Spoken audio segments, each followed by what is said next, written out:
so this is the third of the palming livestream lectures. Last time we spoke about the side slip and the side steal. This time we're going into a variation of the move called the deliberate side steal. It's one of those moves that everyone sort of knows in the back of their mind, but no one really talks about. So the deliberate side steal is a move that allows you to control a card from the center of the deck to the top of the deck. It's called a side steal, but it's much more of a side slip because it's mainly used as a control and not as a steal. And it generally doesn't share much with the normal side steal besides the get ready. So it really is its own move, but it is included in the side steal pamphlet by Ed Marlowe, so that's why it's called a side steal, even though I think that it is distinctly its own move. So let's get into some history regarding the side steal or the deliberate side steal. So to my knowledge, this version of the side steal is relatively simple. The history of it is relatively simple. So it was first published as the deliberate side steal in Ed Marlowe's side steal manuscript back in 1957. So I have a second printing over here, so you can see that it is a second printing. And yeah, it is the second section. So right after you have the normal side steal, you have the deliberate side steal. So it is very, very early on in the book. So that's generally what the history is, but there might be a precursor to this move, and I say might because in The Art of Magic by T. Nelson Downs back in 1909, in the section called Card Tricks Based on a New and Original System of Locating a Chosen Card First Method, there might be a precursor to this. So Nelson T. Downs is sort of bad at giving credit to moves, and I'm not exactly sure if this move is his. And the move is sort of poorly described, like most older Magic books are.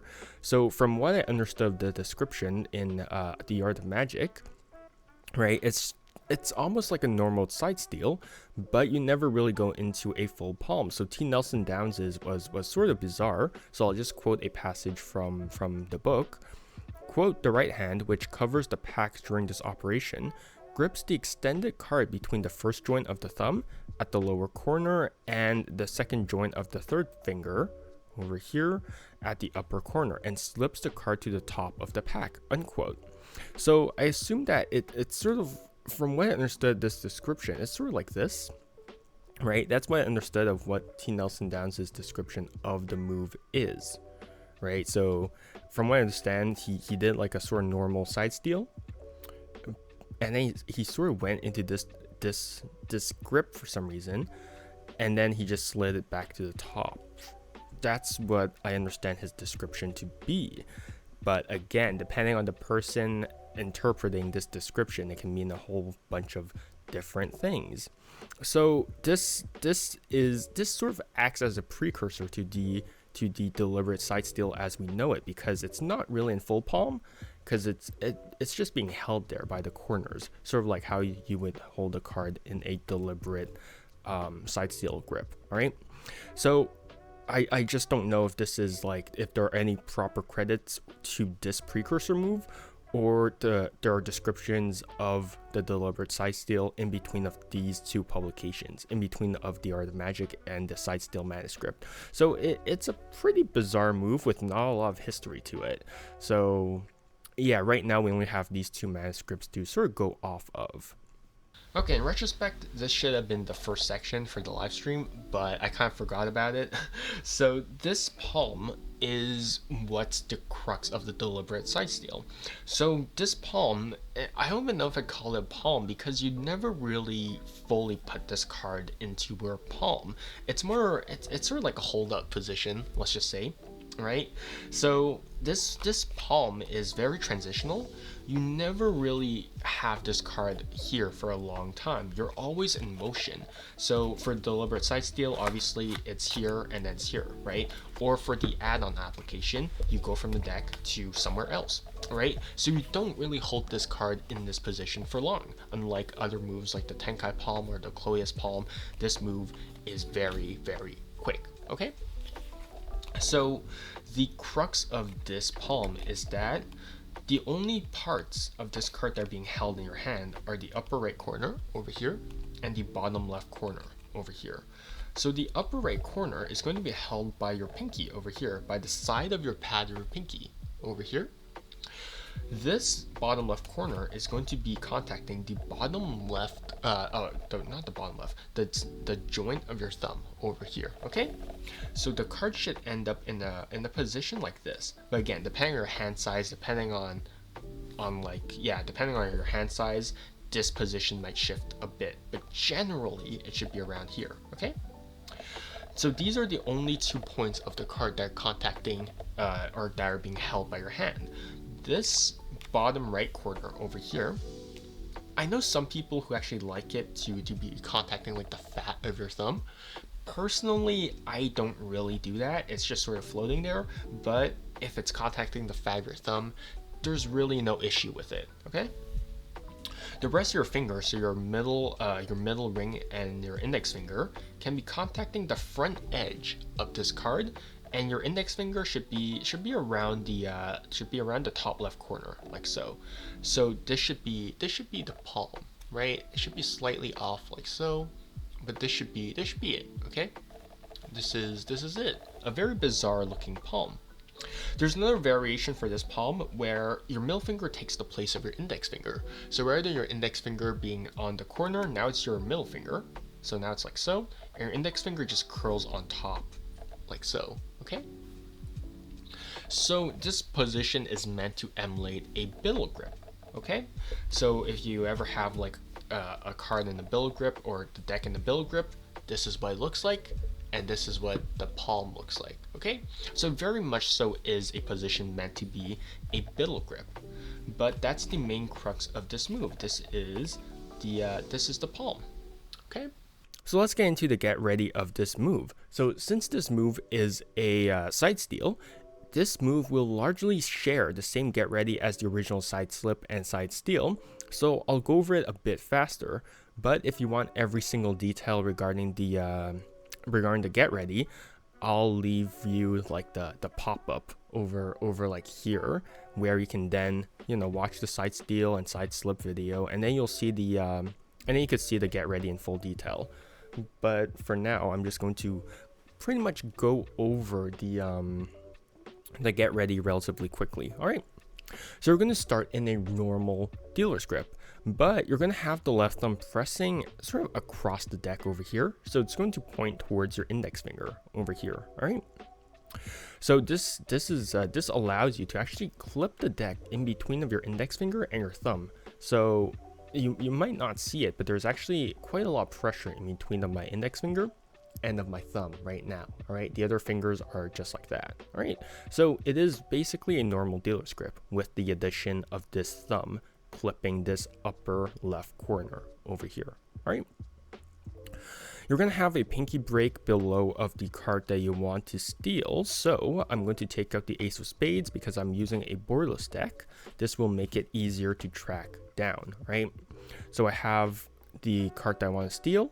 I have a pinky break below of the ace of spades over here, right? So that's how it's going to work. Next, your right hand is actually going to come on top of the deck and grip everything above of the pinky break in a right hand billow grip. Now notice how this billow grip is sort of offset to the right. It's not directly on top, it's actually off to the side, and this is so that I can give cover for the get ready, right? Because if I just did the get ready while I'm sort of hovering over it, you can see everything. So I want my right hand to be offset to the right, right? So your index finger can either be curled in or it can be extended like so.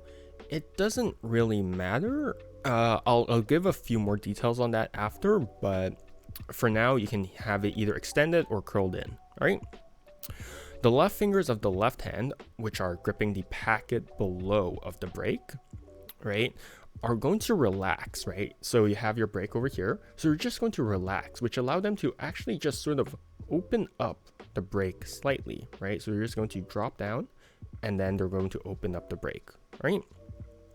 Now, if you extend your pinky finger, this allows the tip of your pinky finger over here to actually contact the bottom right corner of this one card. So it should contact about like here, this area over here.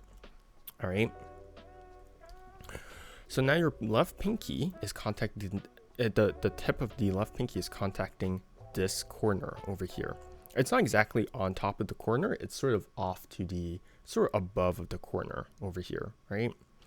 So with that, now your pinky can apply a bit of pressure and push upwards on the corner as well as to the right.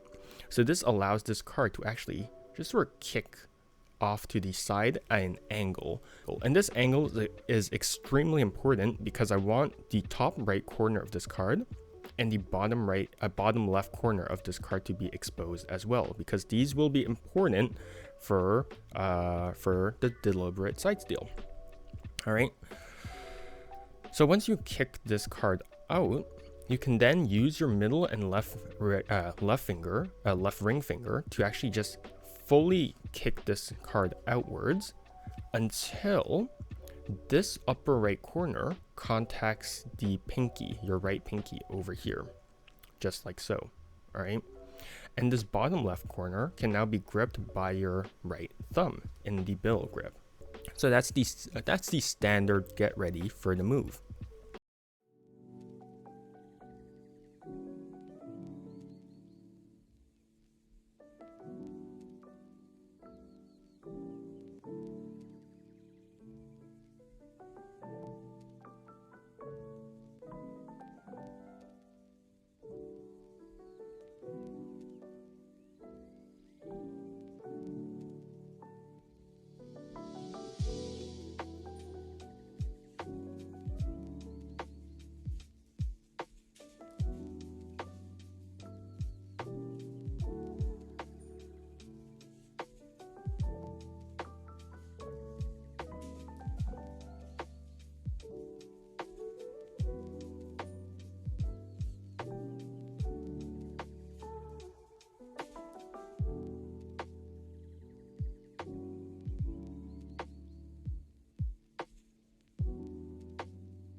We can go into some alternate get readies for the move.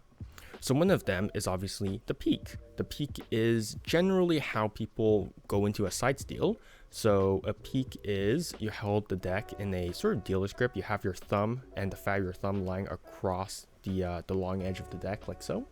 And then you just have your one hand just riffle through, and then the spectators can say stop whenever they want. Okay, so they can go just say stop wherever you want, and then they say stop over here, let's just say, and then you just stick your pinky in there, and you just riffle off the rest. Okay, so now you have a pinky break, which allows you to just do your get ready just like so. All right, kind of messy. I don't really do this sort of peek. I do this one, right? But I'm not going to teach it, so I won't go into that. But yeah, so if you do this one, you can just get your peek, right? Get your pinky break, and then you can go into a deliberate side steal, okay, which controls the selection to the top of the deck. The next thing you can do is a spread. So you're gonna do a spread. You're gonna have someone look at a card. So this is the 5 of spades, right? And as you close the spread, you're just gonna have your middle ring and pinky finger just sort of relax, which exposes the pad of these fingers. So now as you close the spread, this card is going to stay behind from pure friction. So all of these cards are just going to glide on top of this one card, leaving this one card behind. So now you have this one card, and now your right hand comes over and contacts this this top right corner, and now we can go into a deliberate side steal. Okay, so that's how you can get into a deliberate side steal using a spread. The second thing that you can, the third thing that you can do is actually a dribble. So say stop. This is going to be the card that you select.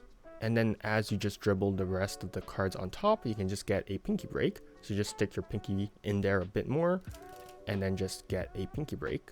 So now under the guise of squaring up, you can just execute a deliberate side steal. And then the last method of getting getting into position for a deliberate side steal is an insertion. So you would have a card selected. insert this card into the center of the deck, have your middle finger and your thumb be around, be sort of below of the top corners of the deck, like so.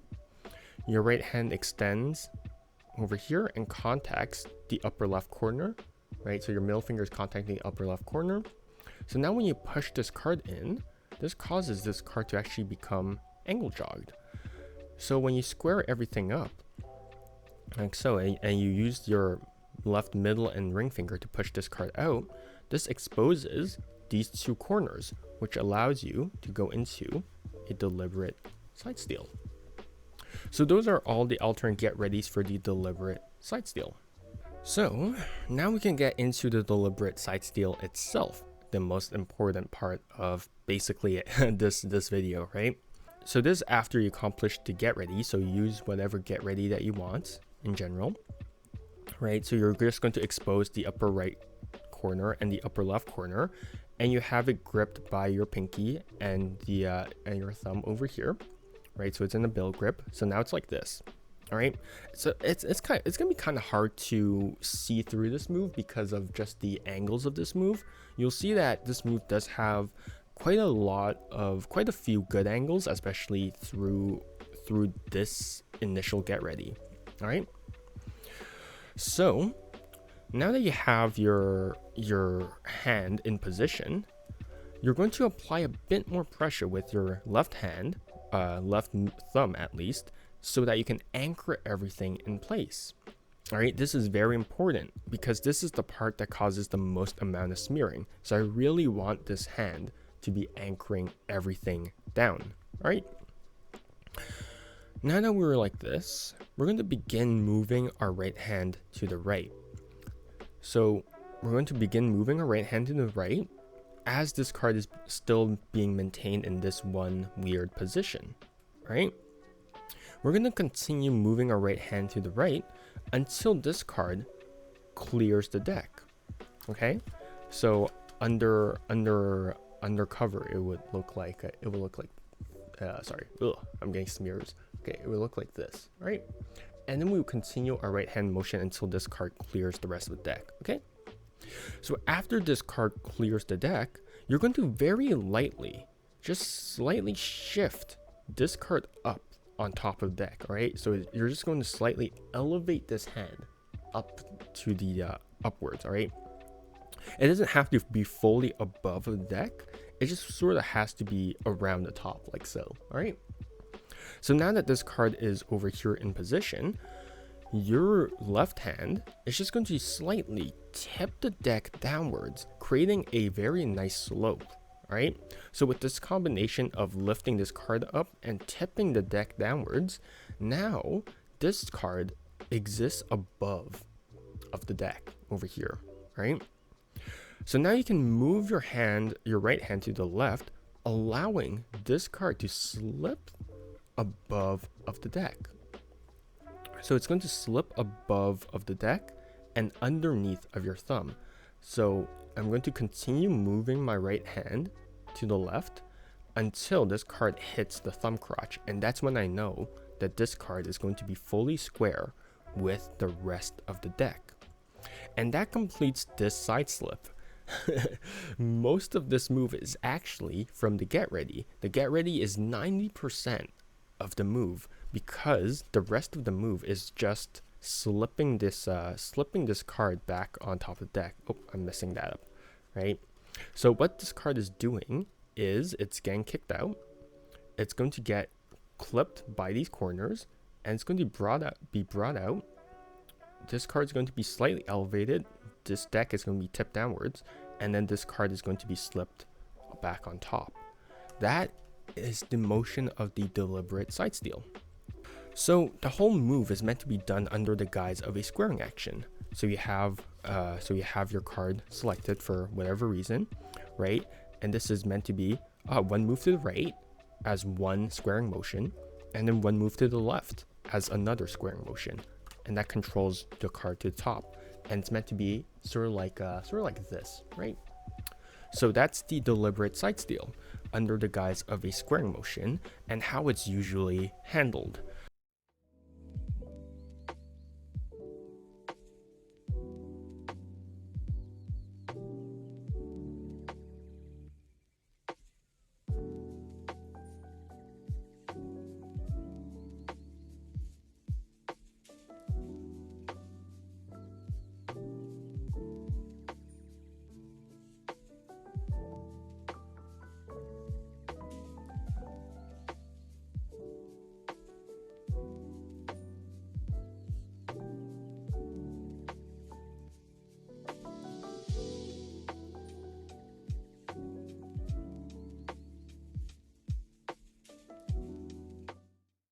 So here are a couple of tips that make the move just generally nicer. So remember when I said that you can either have the right index finger curled in or extended? Having the index finger curled in is actually a subtlety from Ed Marlowe. So if you have an extended index finger, this actually gives more cover for the move. Because if you see here, right, if I do the move with the extended finger from the front, I'm going to try and do it from this weird angle, right? I mean, you can see pretty good angles, right? Pretty good angles if I don't have like weird wrist that's causing my fingers to open up, right? So you can have a better angles with your index finger extended, right? But if you have a curled in index finger, that means you have an additional layer of deception where your grip doesn't change, right? Because usually when you do a billow grip, you have your index finger curled in. So if your grip doesn't changes, that's sort of like a sign that, oh yeah, there's really no move that's being done, because usually when people do this or when people do like this, that indicates that you're preparing for a move. But if everything's the exact same, then there's really no indication that there's a move being done, right? So just having that index finger curled in is a nice addition to the deliberate side steal. The second tip that I have for the deliberate side steal is that if you hear a click when this card, I'll try and get the sound. Not quite like this, but it's more sort of like this. I guess it is. But if you hear a weird snap when this card clears the rest of the deck, that's mainly because the card shifts planes with the deck as it clears, right? So what's usually happening is this, right? You have this slight little V shape, which causes this card to snap out of the deck. So to avoid this problem, what you want is that you want this card to stay on the same plane as the deck the entire time, right? Up until the last moment. So this card should be on the same plane as the deck until it clears. And then you could sort of shift everything and then replace this card on top. Also, I don't know how I forgot to say this during the live stream, but this is probably the most important detail and tip of the deliberate side steal of all of them. So when you do the deliberate side steal, your middle finger or whichever finger is actually touching the corner of this card and your thumb actually never leave the short edges of the deck. Throughout the entire process, whether it be your middle finger or your thumb, your index finger or your thumb, these fingers never leave the deck. They continuously keep in contact with the deck, even when the card clears. So when the card clears, just the bare tips of my index or my middle finger or my thumb just touch the deck, right? So you can see here my middle finger and my thumb is still touching the deck, or it can be my index, right? And then I just slide the card back on, okay?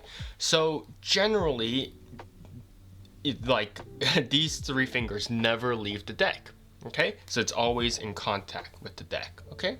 So that's a tip that I just forgot to give, which is pretty concerning, right? So please do keep that in mind, okay? So when some people execute the move, they actually get this weird smearing of cards. There's three problems that you might have if you're having this problem, okay? So one of the problems is that your left thumb is actually lying across the center of the deck. So if you notice, if my left thumb is lying on the center of the deck while I execute this sort of get ready over here, this smearing occurs because now the pressure is sort of in the center of the deck. And with this pressure on the center of the deck, this causes everything in between to be pulled outwards like so. So I really want my left thumb to be lying on the corner of this deck like so, because then that's pretty much the only way to have a clean get ready, okay? Because anything else will cause will cost something like this. Okay, so you don't want that. The second thing that you might be doing wrong is that you're pushing upwards with your right pinky a bit too hard. So you don't need a lot of pressure to actually dislodge this one card, all right? So only need a very minimal amount of pressure on top of this one card, okay? Because my right hand is already holding everything above of the pinky break. So I don't really need a lot of pressure to just kick this one card out. But if you try and use a whole bunch of pressure to kick this one card out, you might get 1 or 2 cards that actually come along with this one card. So you just want a very light amount of pressure to just kick this one card out. The last issue that might be causing the smearing of cards is that you aren't applying enough pressure on the deck with your left thumb, right? So if you start to feel like some cards going along with this one card, you want to instantly apply more pressure. So you want to clamp down on the corner of the deck with your index and your thumb. So now this really just clamps it all down, just clips it all together and anchors everything. So then only this one card goes along, right? So those are the 3 tips in case you have this smearing of cards. So what's really interesting about the deliberate side steal is that this move can actually be used as a second from top control. It's going to be mainly the same thing as the normal deliberate steal, side steal at least. The only difference is that as you prepare to slide this card on top of the deck, your left thumb is just going to slightly just pull back on this one card, right? It's just going to slightly boop on this one card, causing it to, I'll actually do it face up so that's easier to see. So then this card is just going to pull back just a slight bit, causing the second from top card to be exposed, like so.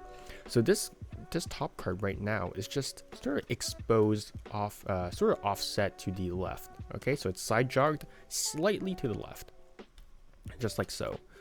So now when I want to replace this card back on top, because of this slope, this card will naturally slide underneath of this card, right? So I'll do it again. So I have my card over here. This card clears the deck. I pull back on this card. I create this slope, and now this card will naturally slide underneath of this top card. Okay.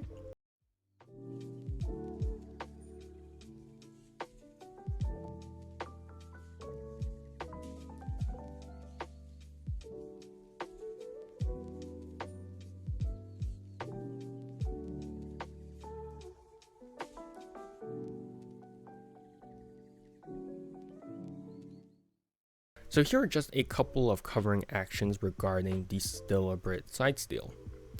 So one is obviously the squaring action. You would have a somewhat messy deck, right? You would have a somewhat messy deck. You would have a card selected from this messy deck, and then you would just, under the guise of a squaring action, so you would have a one square to square the deck, and then another square, like so, to square the rest of the deck. Okay, and under that guise of squaring the entire deck, you replace the card back on top of the deck. The second covering action you have is just generally just moving the deck. So if you have this, right, if you have the card and you want to control it to the top, you would just execute the deliberate side steal, and then you would just grip everything in a billet grip, and you would just move it elsewhere, right? That's kind of a weak covering action, but it is something they can do, right? So you would just execute the deliberate side steal and just place it somewhere, or just give it to someone. So that's another covering action you can have. The third covering action you can do is a fan, right? So you would have the card selected, you execute the deliberate side steal, and now as you replace this card in a billet grip, you move everything upwards, like so. So you move it upwards to your thumb crotch, and then you execute a thumb fan, just like so. So you can do that as a covering action. And then the last covering action you can do is a riffle. Okay, so you have, where did my ace of spades go? So you have your ace of spades, you execute the deliberate side steal, And now you do the same thing as you do with the fan. You move it upwards, and now your thumb is going to apply a bit more pressure, and your right fingers can just riffle this card, this deck over here. Okay? So it's just the same, same thing, right? It's just replace, back on top, move it, riffle. Okay, so that's the 4 covering actions that you can have for the deliberate side steal. But again, most people just do it from a squaring action or a fan, right? Paul Cummins mainly does it from a squaring action, but I've also seen him do it from a fan. So those are the 2 main covering actions that you should do, okay?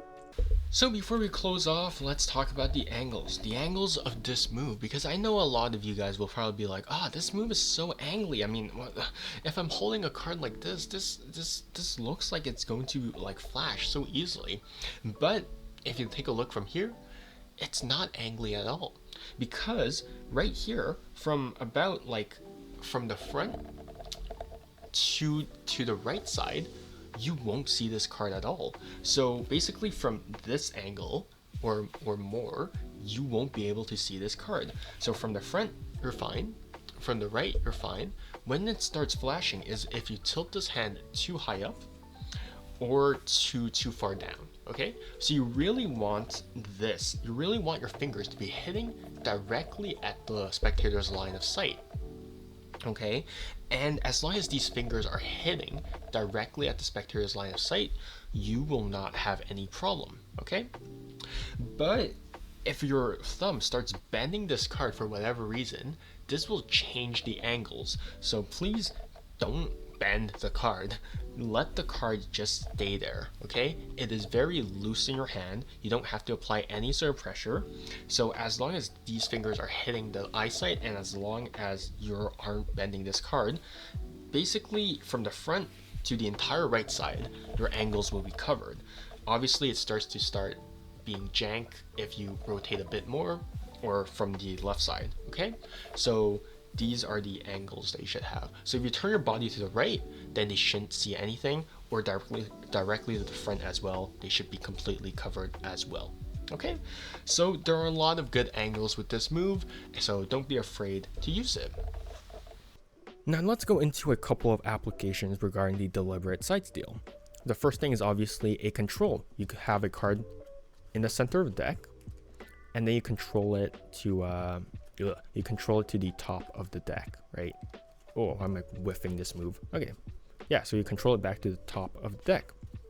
The second thing that you can do is a displacement. So if you do the deliberate side steal from the bottom of the deck, so you have your card on the bottom, and then you use your middle ring and pinky finger to just kick this card out, like so, exposing the upper right and left corner of the deck. You're just going to execute the side steal as per usual, which causes a displacement from the bottom to the top of the deck. Okay? The next thing you can do is a color change. So if you do the same displacement move from the bottom of the deck, you can do it as a color change, or you can do it from the center of the deck as well. So you have a card selected from the center, and then you can execute the side steal, and then looks like a color change. If you want, you can also do it as a vanish from the top, right? And then you can execute deliberate side steal, right? As a production, so if you have a card reversed on the bottom of the deck, just execute the deliberate side steal again, and then it appears to be a production. The next one is that it is an add-on, right? So if you have a packet of cards over here, so let's just say I have like a packet of 4 cards over here on the table, right? And then you want to add a card onto this packet, right? You would have a card selected, so 2 of diamonds, execute the deliberate side steal, but rather than having the card go back on top of the deck, this card clears the deck. So now it's in this very bold grip. It's just going to go directly on top of this packet. All right. So it's just going to go directly on top over here. And then when it lands on top of this packet, you're just going to spread the packet if you want. Okay. Or if you don't want to, you can just or if like the quantity of cards matter, you can just place it on top and just pick it up. Okay, so you can use that as an add-on for a single or multiple cards. Okay, so I have my ace of spades. This card clears the deck and goes directly down, and I could just pick it up, and I could just show the 4 cards, but it's there. Okay, so you can use it as an add-on, which is quite nice. And then this idea is sort of related to the bold steel. It's kind of a bad idea, but it's just sort of an interesting idea as well, right? So it technically, and I say technically very, very loosely because it's very bizarre. Technically, this move can be a center deal, which is so weird, right? So if you have a pinky break above of the card, right, and you just have like a packet over here, right, and you do that same thing with the bold steel, where your right hand approaches and you kick this one card into position for the deliberate side steal, and you move this one card off to the side like so, right? You're just going to do the same thing as the deliberate side steal, where you're just going to take the center card, and then your left thumb just pulls back on this one card.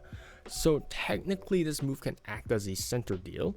It's a very bad and very slow center deal, but it technically works.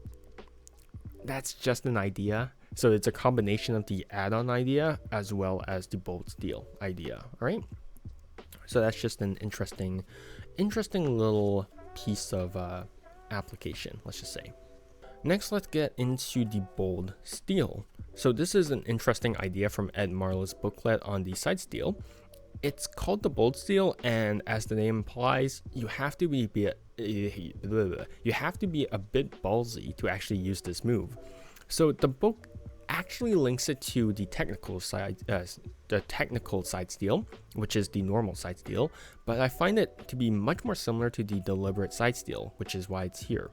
Okay, so the bold steel is this. Okay, so I'm gonna have like I'm gonna have my ace of spades on top, in the center. Sorry. So you have a card selected in the center, and under the guise of showing that it's neither on top nor on the bottom of the deck, it's actually back on top of the deck. Now, obviously, if you're seeing it from my angle, this looks really bad, right? But I'll explain more on the ruse of this move. Okay. So we have the card in preparation for your deliberate side steal, right? And now you're just going to take this card out and away from the deck, okay, very openly.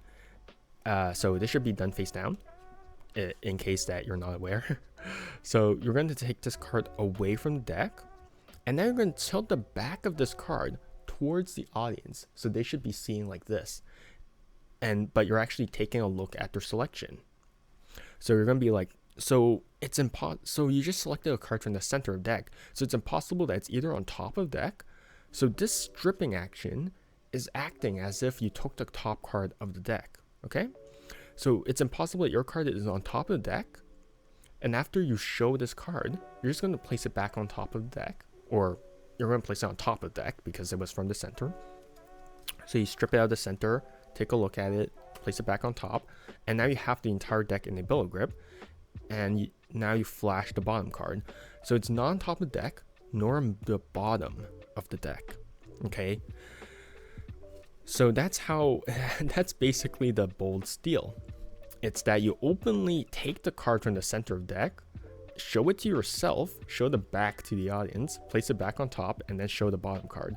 That's basically it, right? So it's impossible that's on top of the deck nor on the bottom. That's the whole ruse of the bold steal. Okay. Now, if you want an additional touch to make this a bit more deceptive, let's just say, so you have your card in the center of the deck, what you can do is that you can actually use your left thumb to push over this top card over here. So now it adds that additional layer of deception that when you really peel this selection out of the deck, when you peel this card out, your left thumb can retract this top card back on top of the deck, and then you can take a look at it as per usual. Okay, so this really makes it look like it's from the top of the deck and not from the center, whereas the original one was just this, right? So having this one card pushed over really adds quite a bit. Okay, but the rest of the move is the exact same. You have your card, place it back on top, and then you show the bottom card. So it's going to be the exact same thing.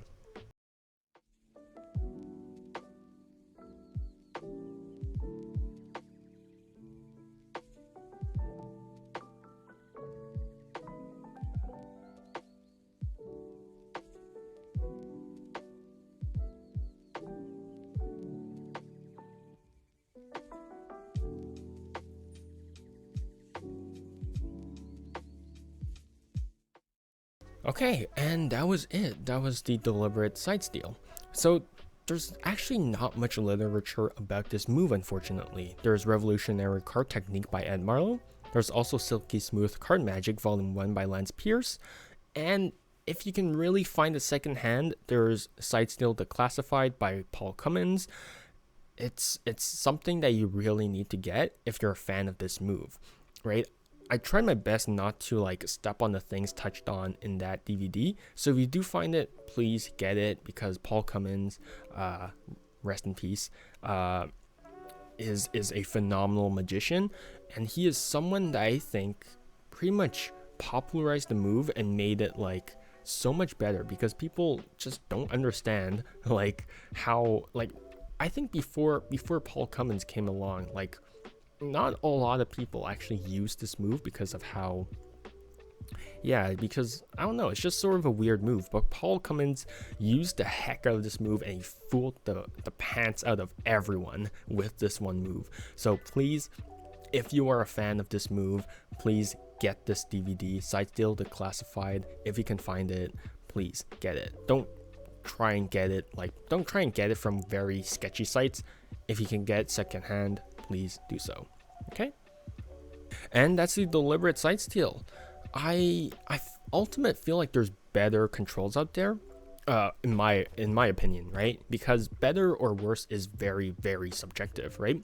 I know Mr. Paul Cummins basically adored this control, but personally, it's not really my style of move. But again, if you like this control, then by all means use it, because I mean, if you get it down to Paul Cummins' level, this move will destroy everyone. Like, Paul Cummins like fooled like entire rooms of magicians just using this move.